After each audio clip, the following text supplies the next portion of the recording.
জাতীয় আইনগত সহায়তা দিবস উপলক্ষে সোমবার সকালে চৌকি আদালত লিগ্যাল এইড বিশেষ কমিটির উদ্যোগে বর্ণাঢ্য শোভাযাত্রা ও আলোচনা সভা অনুষ্ঠিত হয়েছে। ভাঙা প্রতিনিধি সরোয়ার হোসেনের প্রতিবেদনে থাকছে বিস্তারিত। সকালে কোর্ট চত্বর থেকে এক বর্ণিল শোভাযাত্রা বের হয়ে শহরের গুরুত্বপূর্ণ সড়কসমূহ প্রদক্ষিণ করে। পরে চৌকি আদালত প্রাঙ্গণে এক সংক্ষিপ্ত আলোচনা সভায় মিলিত হয় অংশগ্রহণকারীরা। চৌকি আদালত লিগ্যাল এইড বিশেষ কমিটির চেয়ারম্যান ও সিনিয়র সহকারী জজ আদালতের বিচারক শফিকুল ইসলামের সভাপতিত্বে আলোচনা সভায় প্রধান অতিথি হিসেবে উপস্থিত ছিলেন নগরকান্দা সিনিয়র সহকারী জজ আদালতের বিচারক মোহাম্মদ মাইনুদ্দিন।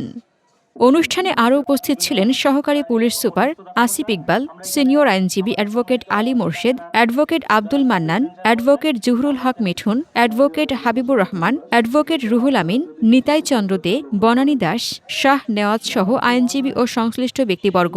বক্তারা বলেন, ন্যায় বিচারের নিশ্চয়তা দিতে সমাজের প্রান্তিক জনগোষ্ঠীকে বিনামূল্যে আইনগত সহায়তা পৌঁছে দিতে হবে। এ লক্ষ্যে সরকার জাতীয় আইনগত সহায়তা প্রদান সংস্থা গঠন করেছে এবং নিয়মিত কার্যক্রম পরিচালনা করছে।